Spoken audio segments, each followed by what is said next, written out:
அன்பு நேயர்களே, மீண்டும் ஒரு மாலை சந்திப்பு. இன்று சனிக்கிழமை காலை முதல் உங்களை சந்திப்பிற்கான ஏற்பாடை பண்ணிக் கொண்டிருக்கிற 2 தினங்கள் வெளியூர் சென்றதினால் எந்த ஒரு செய்தியும் வழங்க முடியாமல் போனமைக்கு வருந்துகின்றோம். ஆசியாவின் மிகப்பெரிய ஒரு ஊழல் மோசடி ஒன்றை சர்வதேச விசாரணை ஒன்று மூலம் நடத்த இருக்கின்றார்கள். 7 பில்லியன் அமெரிக்க டாலர் மூலமாக, அதாவது மஹிந்தா கம்பெனிகள் ஆண்ட காலங்களில், ராஜபக்ச மற்றும் கோட்டையன் ஆண்ட காலங்களில் நடைபெற்ற ஊழலைத்தான், ஊழல் என்றால் அது மிகப்பெரிய மெகா ஊழல். அதை நாங்கள் கட்டம் கட்டமாக பார்ட் 1, 2, 3 வரை கொண்டு வர போகின்றோம். அது குறித்தான உங்களுக்கு ஒரு சாராம்சமாக தரப்போகின்றோம். இது சரியாக முழுசாக கேட்டாத்தான் நீங்க இதை அறிந்து கொள்ளலாம்.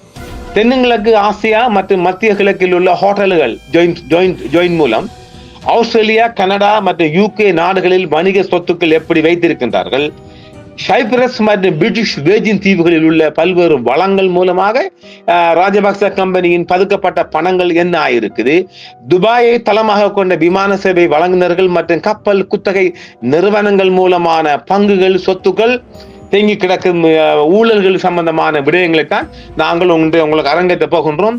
அரசாங்கத்துக்கு முன்பாக ஒரு இன்டர்நேஷனல் பாடி மூலமா ஒரு விசாரணை ஆரம்பித்து விட்டாங்க இந்த மாதமே. எனவே அது குறித்தான விரிவான விளக்கம் ஒன்றை உங்களுக்கு நாங்கள் தருகின்றோம். ஒரு விரிவான சர்வதேச நிதி விசாரணை மூலம் தற்போது இந்த விடயம் வெளிச்சத்துக்கு வரப்போகின்றது. இலங்கையின் ராஜபக்ச அரசியல் வம்சத்தால் எப்படி வருது பாத்தீங்களா? வம்சத்தால் 15 ஆண்டு காலத்தில் 7 பில்லியன் அமெரிக்க டாலர்களுக்கு மேல் திருடப்பட்டதாக கூறப்படுகிறது. ஒரு பில்லியன் ஈக்குவல் என்பது அதான் டாலர் கணக்குல பாருங்க. ஒரு பில்லியன் ஈக்குவல் என்பது 100 கோடி. அப்ப நம்ம ஊர் காசுல 700 கோடி USA டாலர் கணக்கு பார்த்துக்கொள்ளுங்க. 300 ரூபாய் வீதம் பார்த்து அங்கிட்டு குறைஞ்சி கூடி வந்தாலும் 300 ரூபாய் வீதம் பார்த்துக்கொள்ளுங்க.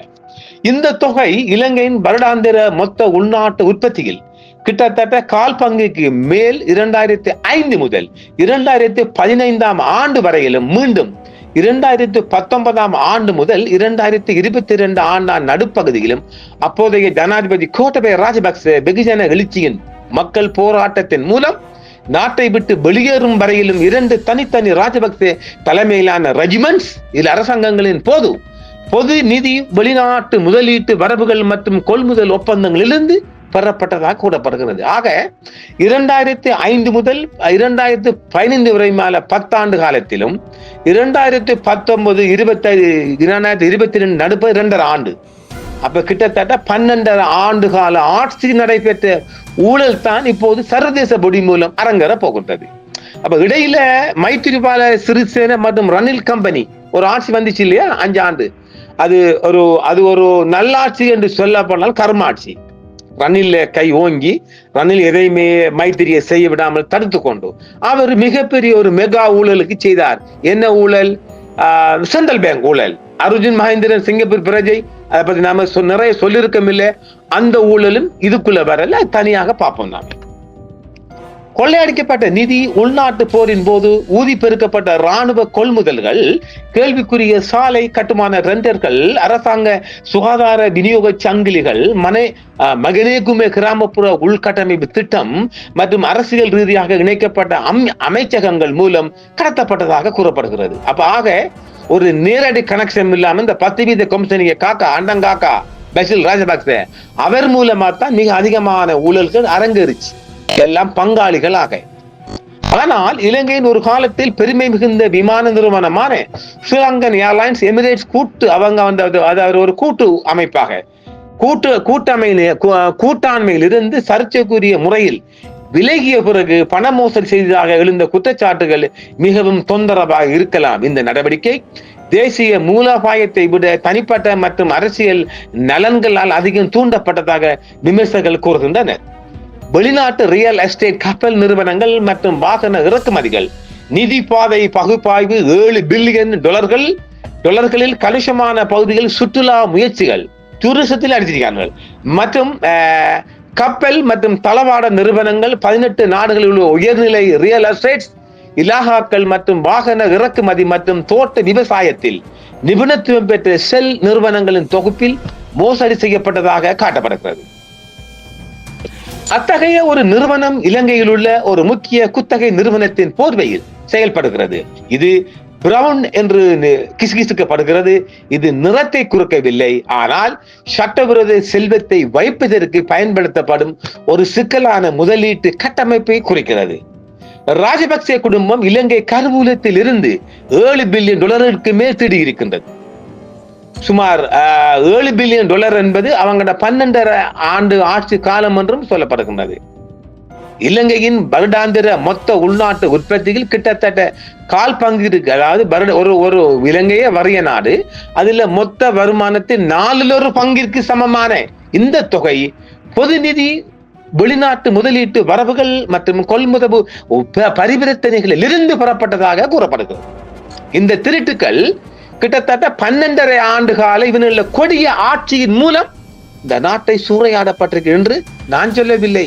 அது பண்டோரா பேப்பரில் வெளியாகிறது. நாங்கள் இதில் பார்ட் 1, பார்ட் 2, பார்ட் 3 வரையும் போவதால் நாங்கள் கட்டங்களா இந்த செய்தியை மக்களிடத்தில் தாவி கொடுக்கின்றோம். பார்த்துக் கொள்ளுங்கள்.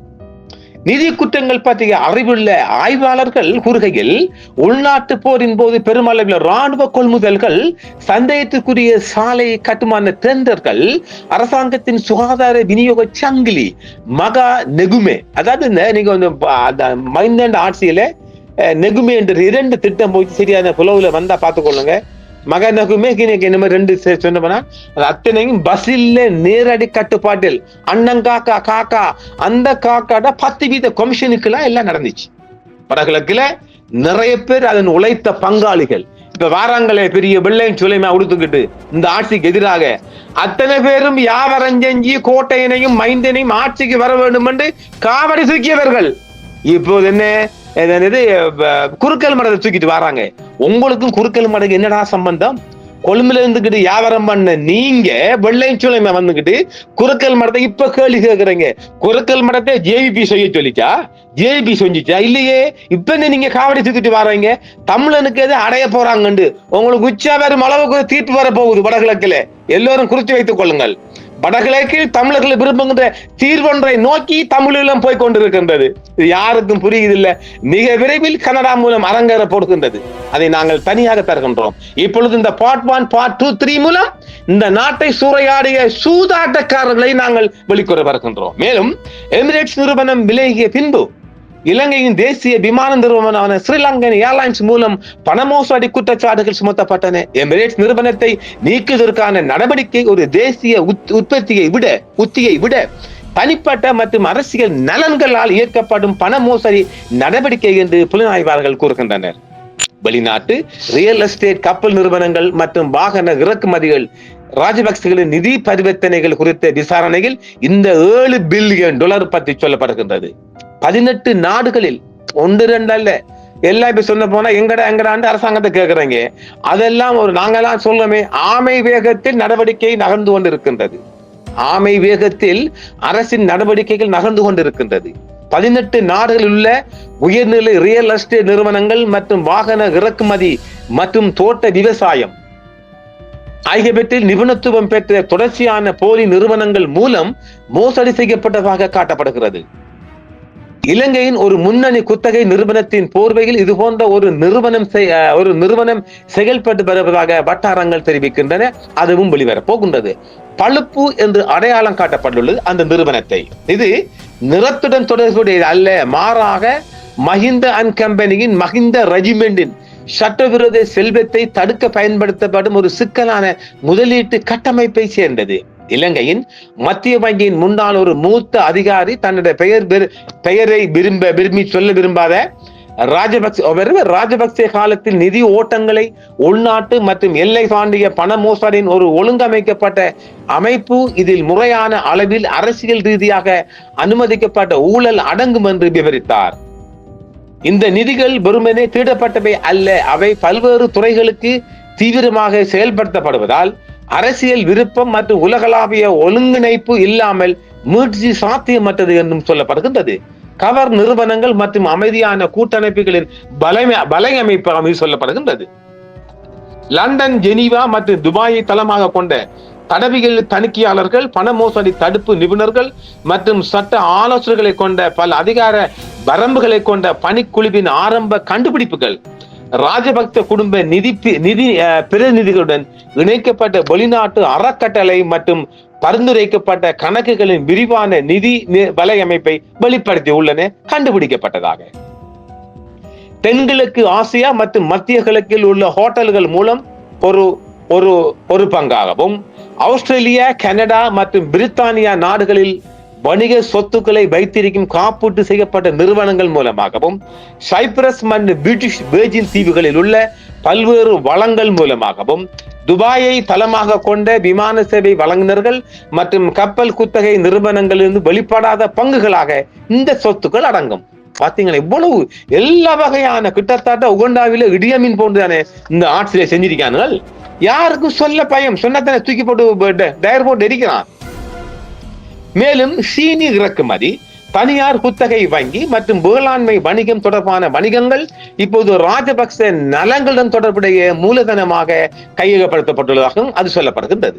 இந்த ஆண்டின், அதாவது அந்த 12.5 ஆண்டுக்கு பிற்பான ஆண்டின் தொடக்கத்தில் கொழும்பில் நிறைவேற்றப்பட்ட சட்டவிரோதமாக கையகப்படுத்தப்பட்ட சொத்துக்கள் பறிமுதல் சட்டத்தின் கீழ் மோசடி செய்யப்பட்ட பொது நிதியில் இருந்து பெறப்பட்டதாக கண்டறியப்பட்டுள்ளது.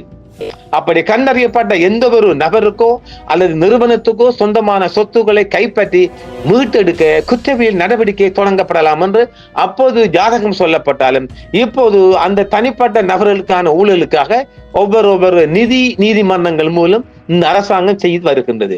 ஆக இந்த 5 ஆண்டுக்குள் இவனுகளை ஊழலை எல்லாம் காட்டத்தான் போகுது.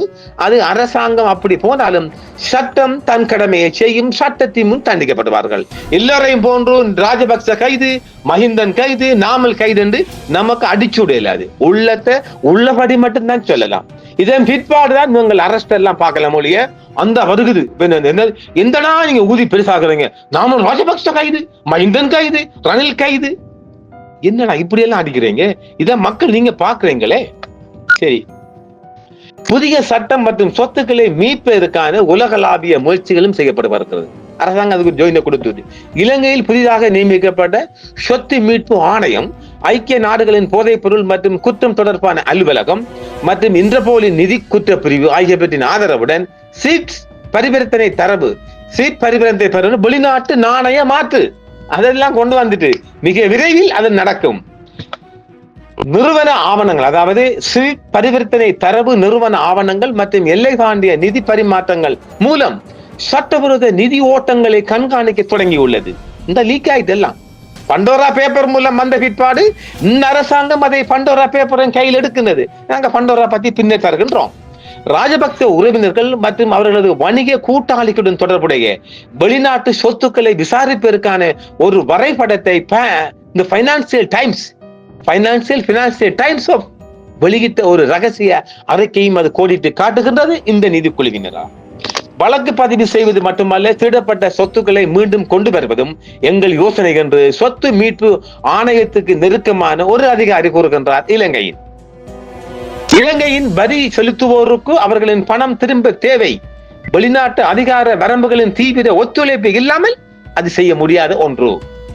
ஏற்கனவே துபாய், கோலாலம்பூர் மற்றும் சூரிச், மலேசியா, சுவிஸ் ஆகிய நாடுகளில் உள்ள வணிக வங்கிகளில் பாத்தீங்களா, பெரிய பிக் பேங்க் வங்கிகளில் சந்தேகத்துக்கிடமான பரிவர்த்தனைகளை தடவியல் தணிக்கைகள் அடையாளம் கண்டுள்ளன. எல்லாம் நிதி சுரண்ட போறாங்க.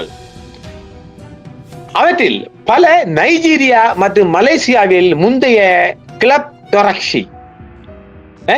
டொராக்சி நிதி விசாரணைகளில் பயன்படுத்தப்பட்ட முறைகளை போலவே உள்ளன. அரசியல் நிறுவனங்களில் முழு மௌனமும் இதன் மூலம் கலைக்கப்படும்.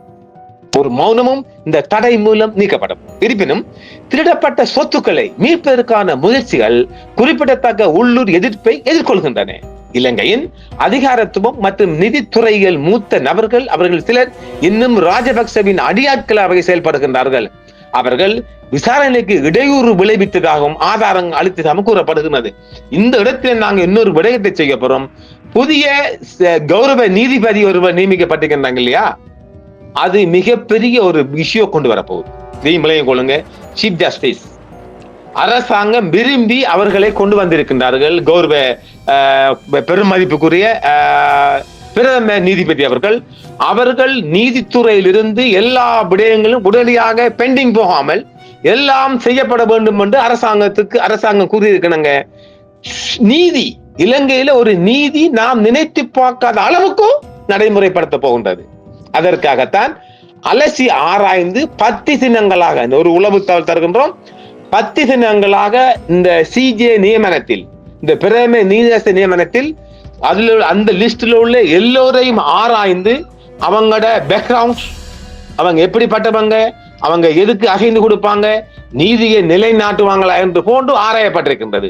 அந்த வகையில் தான் புதிய சிஜே இந்த 2-3 தினங்களும் நியமிக்கப்பட்டு, அந்த பேர் நான் சொல்ல மாட்டேன், அதுக்கு நிறைய போகணும் இல்லையா.